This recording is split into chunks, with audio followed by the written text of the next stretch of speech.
So, my fiancé, who is 26 years old, and I, 27, were all set to tie the knot soon.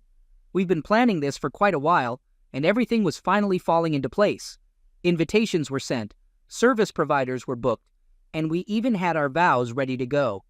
All we were excited about was the big day. But as the day got closer, I started having more doubts about it. Whenever I was home, my fiancée became guarded and panicky, which made me suspicious. I tried talking to her about it, but she kept insisting that I was imagining things and blamed it on wedding jitters. I decided to go along with it and pretended everything was okay. Then one day, I noticed a manly scent in the air when I came home. It definitely wasn't mine, so I casually pointed it out to her. I wondered if she had someone over, or if she bought a new perfume that didn't suit her. She seemed taken aback by the suggestion, and acted like she didn't even notice the scent herself. She brushed it off, saying it was probably from someone with a strong scent she encountered while out in public. But I couldn't shake the feeling that something wasn't right. My instincts kept telling me to dig deeper into the whole situation. So, here's what I did. I secretly set up a little camera on our home bookshelf in the living room without letting her know. I acted totally normal, and even went to work as usual the next day. When I returned home, we chatted about our day, wedding stuff, and all the usual end-of-day talk. After making sure she had fallen asleep, I checked the camera footage. Turns out, I saw her making out with a close mutual friend in the living room and then going to the bedroom. I didn't dwell on the video, just got what I needed, saved it to a drive, and started figuring out how to confront her and make her face the consequences for breaking my trust. I pretended to be clueless the whole time leading up to our wedding day. It was too late to cancel everything, so I went ahead with the plans. On the big day, I told her I had a surprise in store since I'd be waiting at the end of the aisle before her. While she was getting ready, I managed to hand the DJ a pen drive containing the incriminating footage. Then I got into my position, wearing a smile on my face, partly because I knew she had no idea what was about to hit her. I posed for photos, greeted guests, and made sure I knew where our mutual friend was seated before it all went down. He didn't even seem guilty. Finally, my fiancé walked down the aisle, and the priest got to the part where he asks if anyone objects to the marriage. No one said anything, not even the mutual friend who was involved with my cheating fiancé. It looked like we were moving forward, so I decided to lighten the mood and said, "I do." The guests laughed too. Maybe they thought I was kidding, but I stuck with it. I called the friend over, and he looked totally shocked. That's when I think my fiancé realized what was happening, and she was silently pleading with me not to cause a scene. But I motioned to the DJ to play the footage and told her that she should be with our mutual friend, since they seemed to be meant for each other. I gave them my blessing and walked away. She started crying, saying she just got cold feet, and chaos broke out among the guests. Everyone was yelling accusations from all sides, and some people got really worked up. The priest was bewildered, my fiancé was in tears, and the mutual friend disappeared into the crowd. Needless to say, we returned the rings, and I told her we were done. She and her family are not happy with me, claiming there was a better way to handle the situation. But hey, emotions were running high, and it was the way it played out. I really let them have it about my fiancé's promiscuous daughter, and demanded they pay me back for all the money I spent on the wedding. Otherwise, I threatened to post the video on my Facebook. My ex totally freaked out at that, so I'm hoping they'll cough up the cash soon. That's the messy situation I'm dealing with right now. Update. My ex's parents agreed to reimburse me when they looked all stressed. I think it's probably coming from their retirement savings. I feel bad for them, to be honest. I'm a 40-year-old guy, and back in November, I left my ex-wife Z, who is 37. In March, she convinced me that we should open our relationship after about 3 years of her shutting me out physically, sleeping on the couch, and claiming she might be asexual and not interested in sex anymore. She said we should do this for me, and mentioned she already talked to a mutual female acquaintance, A, about having a threesome, and A seemed interested. I was like, okay, but I had 3 conditions. We could each veto bad partner choices, we'd use protection, and we'd be honest about everything. About a month later, Z asked me to take the kids to my parents' place for a weekend, so she could have a friend from work over for drinks and a movie. I brought up our thing with A, and she acted like she didn't know what I was talking about, saying she barely knew A. At that time, she had me convinced that I needed antipsychotics, against my doctor's advice, and that I was schizophrenic, making me doubt my own memory and judgment. During that time, I messaged A on Facebook, and she confirmed that Z hadn't contacted her at all, so I confronted Z about it, and she denied ever discussing anything with A, claiming it wasn't my business. When I got back home after visiting my folks, the living room smelled like Zex, as if they had a wild session on the couch and didn't even bother covering it up. I checked my outdoor security cameras and accidentally overheard them having a smoke break. I didn't want to listen, but I couldn't stop myself. I heard her saying how things would be different if I wasn't in the picture, and then they did stuff outside on the porch after midnight, right in view of our neighbors' windows. She even had the nerve to say, "I thought you were asexual now." When I questioned her about it, she replied, "I never said that. Maybe you need more meds." It was so hurtful. Over the next few months, I took the kids away every weekend and watched them too, 3 times a week so she could go on dates. Our date nights became even worse. She started having sex with me once a week around that time, but she still wouldn't sleep next to me. The whole situation was just heartbreaking and confusing. The following week, she went and found a date on FetLife who physically harmed her at her request, leaving her black and blue. It was so severe that she had to take a week off from work and didn't even leave the couch. I was absolutely devastated. Realizing our relationship was in trouble, I searched for a couples therapist named T. However, Z refused to see her just because T happened to be black. Before finding T, I made sure she was capable of helping me deal with my issues independently, and I started regular therapy with her when Z backed out. Over the next few months, I really tried to be okay with the open relationship, even though I couldn't find anyone interested in what I had to offer. Z suggested it was because I was too old, fat, and unattractive. In an attempt to understand her needs better and why I wasn't meeting them, I met and befriended her regular partners. But during this time, I discovered she wasn't using protection with any of them. There were about 6 or 7 other guys by then, from what I could tell. Ironically, the only people I engaged with in the open relationship were 2 of the guys Z was frequently hooking up with. She made me feel guilty for every step I took in the open relationship, so I started hiding these interactions from her. Back in August, I got into a 5-car pileup, lost my new car, and got a severe concussion. It left me with loads of debt, a $600 monthly car payment, and no car to show for it. I started working even harder to make up for the financial gap, only taking 1 day off each month to hang out with a friend, who she was seeing at the time, and his girl, and we'd usually end up getting drunk at their place. During all this, I was also taking care of our 3-year-old and my 11-year-old stepdaughter whenever Z wanted to sleep away. It was tough, and the lockdown made me feel even more isolated and lonely. Then Z found out that I was having threesomes with her first open relationship boyfriend and his girlfriend when we got together a couple of nights a month for drinks.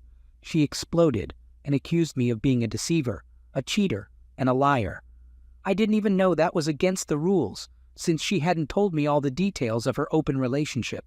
So, I stopped hanging out with them, hoping to make things right. She immediately dumped that boyfriend. After that, she brought home another guy, C. I didn't trust him and tried to veto him. I knew him from before, but Z said it was none of my business and that I had no say in the matter. C and I were buddies back in high school. One night, when we were both around 19 or 20, he showed up at my parents' house with a busted nose and a black eye. His dad had beaten him up badly, and he said he was leaving our hometown forever. I made a big decision that night and quit my job and broke up with my girlfriend.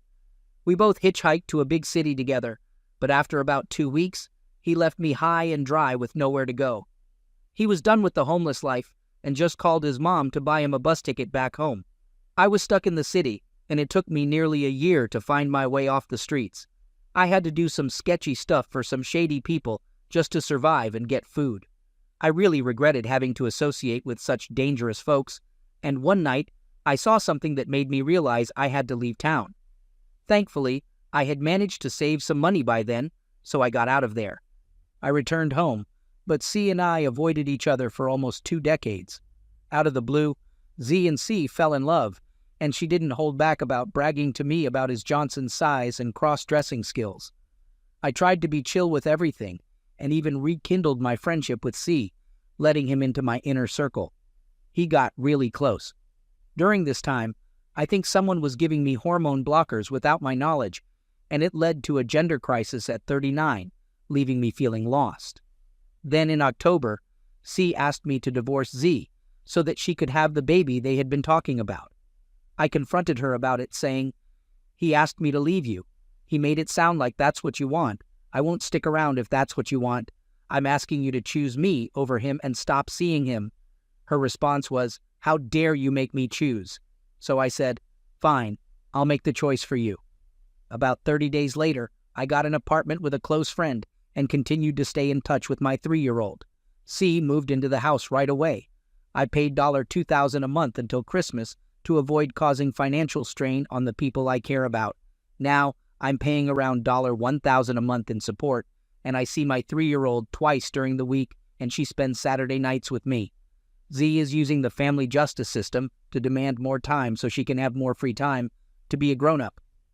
I don't get how she feels entitled to anything more at this point. During Christmas, I had to stay away from my kids because I felt like I was going to die before the new year. I didn't want them to think my sadness had anything to do with them. Honestly, I'm feeling really undesirable, and the fact that I can't find any new friends or partners isn't helping at all. I've tried all the dating apps, and being bisexual, I've explored every single one of them, but it's just not working for me. It messes with my head that someone like her can be loved by many, while I can't even find one person to love me. It's really messing with my self-worth. If I'm not worthy of affection, love, and respect at 40, I'm starting to lose hope that I'll ever get it. What's the point of life at this age if I can't have that? Update. Just to be clear, for whoever else you're including in this email, I asked you about the daycares you checked out for our daughter, and you scowled at me and gave a vague answer like, "Ones with programs," without giving any real details. I wasn't being rude when I asked. I simply said, "That's not the answer to the question I asked. See you later." I have every right to know about what's happening in our daughter's life, and you need to communicate with me when I ask for details. I shouldn't have to figure everything out from what she tells me, especially since she's only 4. So, please stop twisting things after the fact and trying to make me look like the bad guy here, in case you've forgotten or convinced yourself that you weren't to blame for our marriage falling apart. Let me remind you of the events leading to our separation. You were the one who suggested opening our marriage, and we agreed on the rules. However, you decided I shouldn't have any say in who you slept with while we were still married, even though that was part of the agreement. But you punished me when I exercised the same freedom. You also broke the agreement by not using protection with others while insisting on using them with me. And when I asked you to stop fooling around, you ignored me. You chose not to keep your promises and consistently put your flings before our marriage. You made all the decisions here except for the one to leave. That was my call, and I did it because I couldn't take having my heart broken anymore. I pleaded with you to stop seeing him, but it seems you've forgotten that. I know you're angry, but I still don't understand why. I told you that he asked me to step aside, and I asked you to prioritize our marriage, but you chose not to, even when I said I would leave. You can't be mad now because you both got what you wanted. Unfortunately, I didn't. I'm alone most of the time, and I have to hear from others how the only person I ever loved and trusted is talking badly about me. It's not a pleasant situation to be in. I'm not the rude one here. I'm not the selfish one here. I won't tolerate these tantrums just because you don't get what you want when you want it. If you want to avoid this kind of reaction in the future, simply tell me what's going on with our child when I ask, and stop with the nonsense gaslighting and trying to change the narrative completely. Now, let me tell you my story. I'm a 30-year-old guy, and I've been engaged to my fiancée, who's 34, for about 4 years. We've been together for over 10 years. We've had our ups and downs like most couples, but as far as I know, there was never anything shady going on. Around 6 months ago, I started feeling something was off when my significant other, S0, began a new job. I had been supportive during her education before this, and we were both excited about her starting a career with her new qualifications. But as she spent more time at this job, I noticed some new red flags. She made new friends at work, and the first signs were her staying out very late, like until 3 a.m., or even spending the night at her sister's place and not coming home until the next morning. I'm usually trusting, so I didn't investigate further and let it slide. Then, she went on a beach trip out of state, about 6 hours away, with her new work buddies, or so she said. Turns out, during this trip, she met a guy at a bar, and they ended up having sex. This bombshell hit me about 8 weeks ago when she returned from the trip. Just 1 day later, she told me she needed to take a break and rethink our engagement and relationship. It totally blindsided me because I thought everything was fine and had no clue anything was going on. At this point, I still didn't know about the cheating. I asked her to stay and offered to go to counseling, but she was insistent on leaving and said she'd be staying at her sister's place. She eventually came back and said she wanted to work on our relationship and agreed to do couples counseling. About 3 weeks ago, she dropped the bombshell that she's pregnant again. I trust her, so I assumed it's my baby since we've been trying for a while to start a family. I got all excited, started making baby plans, and even bought baby books and corner protectors. But then, those red flags from before started nagging at me, and my thoughts spiraled. I mustered up the courage to ask her for a paternity test to confirm if I'm the father. I told her I trust her, but it's just for my peace of mind and security. She got upset with my request, and we put it off for a while. However, I brought it up again last Friday while we were talking about the baby. That's when she broke down and admitted that she's been cheating on me. She was 100% sure that the other guy is the father. She also told me she had an appointment for termination the next day. I was completely shocked and heartbroken. I haven't freaked out yet, but I'm still trying to process everything. I told her I'd take her to the termination appointment since it was quite far away, and I didn't want her to get sick or anything on the way back. Later on, she confessed that she met this guy during her beach trip, and they had sex. Then, I assumed they met again when she stayed at her sister's place, but she denies having sex with him for a second time. I don't really know if there were more encounters. She might have left some details out. According to her, the guy told her he doesn't want anything to do with the baby and suggested she get a termination. It must have been tough for her to hear that, especially since she's been wanting a baby for a while. He even had the audacity to suggest that I raise the child. Can you believe that? I guess they talked about me. Who knows? Maybe if I wasn't bringing up paternity testing, I could have fallen into that trap. I had no choice but to leave our apartment and move back in with my parents. She's saying she loves me, but I'm devastated and can't see any way to fix things at this point. I'm just so heartbroken about the life we had together falling apart. Plus, I lost my buddy, her dog, in all of this mess. Though I'm at home with the dog now, dealing with the aftermath of a relationship crumbling is tough. I'm lost and looking for advice on what to do next or how to start healing because right now, I feel numb and lifeless. Thanks everyone for the support. Reading your comments is really helping me handle this situation, and I'm grateful for it. I've already moved out about 85% of my stuff. The rest is in storage, all bundled together, so I'll need to schedule some time with my ex-fiancée to go through it. Once that's done, I'll be completely moved out. I made sure to take everything valuable with me. Regarding the lease, it was canceled, but she hadn't fully moved out yet, so I had to help her get rid of the remaining items. It turned out not to be as much as I thought, and we cleared everything out in about 2 hours. After that, I said goodbye without any affection and left, and I haven't seen her since. The only other thing left was the car insurance, which I canceled and got a new policy.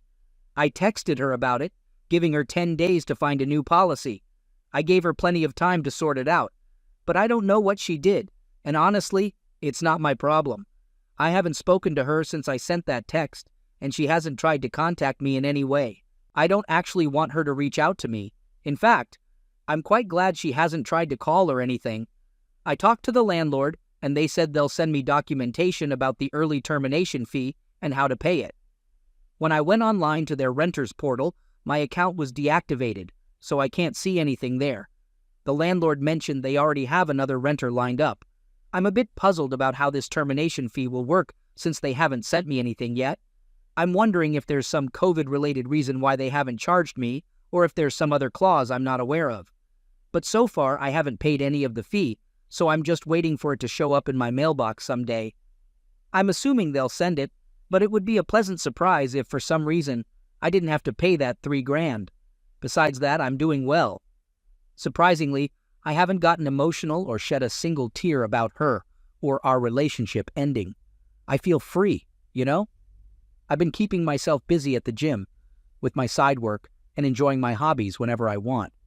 I even made plans for a rock climbing and hiking trip with one of my best friends whom I rarely get to see. It's so liberating to do things I want without having to check with someone else, worry about money, or coordinate schedules. I can just do whatever I want now, and it's amazing. One of the comments on this post said that I haven't been upset because my future self knows my life will be fantastic one day. I believe in that more and more each day. It feels like I was held back before, but now I'm free and ready to experience everything life has to offer. I'm happy to hear you're doing well too. I hope you've put the past behind you and moved on with your life. Your ex-fiancée probably only stayed with you because you provided stability. I don't think her affair partner was the only guy she cheated on you with either. The only reason you found out about him was because she got pregnant and you asked for a paternity test. It's heartbreaking to realize someone who claims to love you can hurt you that much. She was willing to let you take care of the child knowing it wasn't yours. Thank goodness you asked for the test. I'm glad you were able to leave that relationship with her. You deserve way better than her. My wife and I first met in 2008 while we were both traveling. It was one of those classic movie-like moments in Madrid. Our eyes locked from across the bar, and I mustered the courage to approach her. That night, we ended up going home together. The following 3 days were filled with passion, fun, and lots of sun. We decided to stay in touch. After that, she went back home, and I continued my travels. We started a year-long long-distance relationship before I eventually moved to be with her. During that time, she confessed that she had cheated on a previous boyfriend and felt remorseful about it. However, she also believed that her ex's decision to break up with her was excessive, considering it was only a kiss. Looking back, I realized she might have been testing my reaction, and possibly even cheating on me too.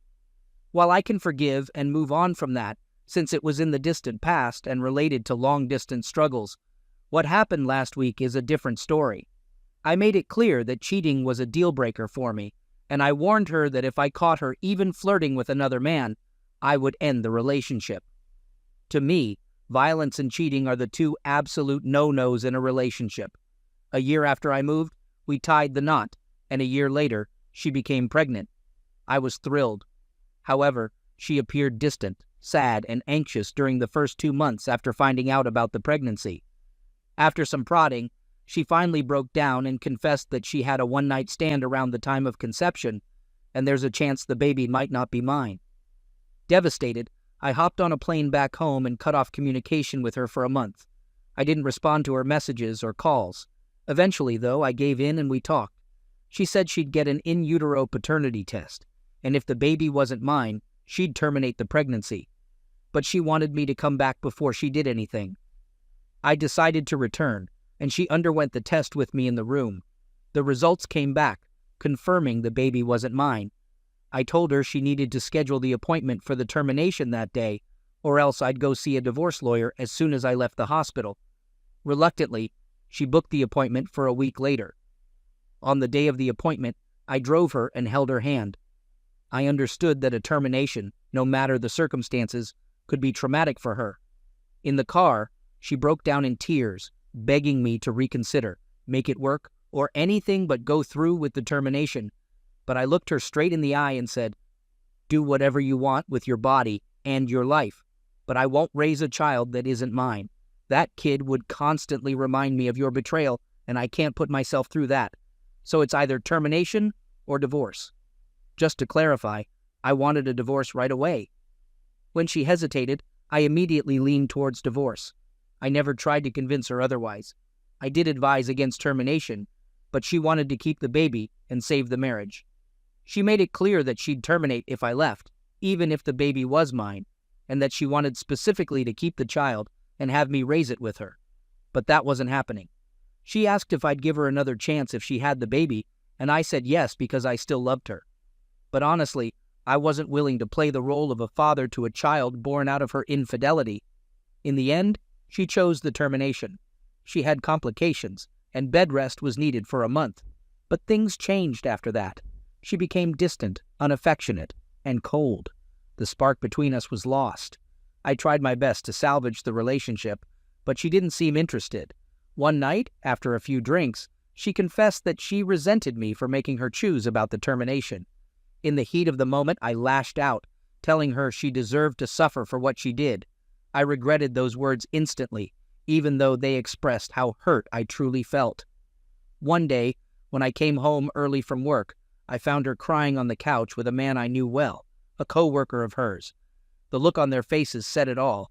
He was the father, and their affair had been going on for 3 months. I'll never know if that's the whole truth, but I've stopped asking because it's too painful. I initiated divorce proceedings and kicked her out of the house right away. She pleaded and cried for months, and foolishly, I gave in and took her back. I made it clear that she had to quit her job and cut contact with the other guy. She agreed and made the call immediately. We decided to move away from her city and bought a house in my hometown, on the other side of the country. We went to marriage counseling, and it helped us improve. It was a slow process, but we got stronger together. We both decided to be completely open about everything, and we accepted that as our new norm. As time passed, I stopped snooping on her phone. Our relationship was great, our intimacy was satisfying, and we loved traveling together. We even started talking about having kids. We tried to conceive for 2 years, but no luck yet, though we had a lot of fun trying. This went on for years, and I felt completely secure and open with her when the recent incident occurred. She had been a bit distant for a few months, but I wasn't overly concerned.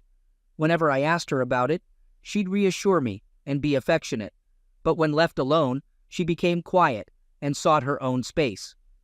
One night, she was out drinking with friends, and I was at home. I woke up at 4 a.m. and heard her talking downstairs. When I went out to ask if it was her, she didn't respond. I had a feeling she was on the phone, and considering the late hour, her recent distance, and her questionable loyalty in the past, I decided to eavesdrop. She was giggling and flirting, saying stuff like, "I miss you too," and "I love you too." I knew it was him. I was sure of it. Then she started talking about the hotel, how great the room service was, and when she could see him again, and I couldn't take it anymore. I stormed down the stairs like a raging bull, and she knew she was busted. She started yelling, screaming, and cursing at me, trying to cover up her tracks. She said she had been to a doctor, and during the termination, they discovered some kind of problem. She was drunk, slurring her words and crying. But amidst all the chaos, she admitted that her uterus had been damaged, making it unlikely for her to ever carry a baby to term. She had found this out 3 months earlier, right around the time she started pulling away from me. I snatched the phone from her hand, and she tried to get it back. We wrestled back and forth until I pushed her onto the couch and told her not to move until I said so. I sat on a chair opposite her and went through all the details. There were 6 text messages from him, asking when she'd leave the bar and saying how much he missed her voice and how much fun they had together. Obviously, all the other messages had been deleted, but she hadn't gotten a chance to erase the ones from that night yet. I read the messages out loud, and she glared at me with anger in her eyes. I kept asking her to explain herself, and eventually she jumped up and started screaming again. She yelled that she took a day off work and drove to meet him halfway, spending the whole day with him in a hotel. She said that when she got the news from the doctor, she saw me as an enemy, and he was her ally. She screamed that she wasn't sorry and that I had ruined her life. I yelled back that I was glad she got the termination, and if I could, I would also make him disappear from her life. She slapped me across the face, so I slapped her back, equally tough. It was open-handed, but I hit her much harder than she hit me. She fell back onto the couch, stunned and in disbelief, holding her face and starting to sob. She reached for her phone and I grabbed it from her, then threw it, smashing it against the wall. I went up to my room and paced back and forth, while she stayed downstairs crying, and that's how we spent the night until morning. When I went downstairs, she was asleep. I woke her up and told her to take a shower and leave. I had already scheduled an appointment with my lawyer to file for divorce, and she couldn't stay in the house while I was gone. She cried and pleaded with me not to go through with it. She claimed she was drunk and didn't mean what she said. She admitted that she made up the story about meeting him just to hurt me, and that I was the only one for her, and so on. She apologized for hitting me and said she didn't need an apology for me slapping her back because she deserved it. I agreed that she deserved it and told her it was good she wasn't waiting for an apology because she wouldn't be getting one. That was last week. This week, she's back living with her parents. She calls me 10 times a day and sends long, weepy text messages that I don't read or reply to, as my lawyer advised me not to contact her unless through him. I'm proceeding with the divorce. Update. An important note I forgot to mention earlier, and I've answered it in various comments now. She told me she didn't want to raise the baby alone. If I divorced her, she would go ahead with it. She didn't want to keep the baby, and I convinced her to get rid of it. However, she wanted both of us to keep it and raise the child of the man she cheated with. At that point, I still believed the pregnancy was the result of a one-night stand she had during a weekend away with her friends. But she wasn't really away with her friends.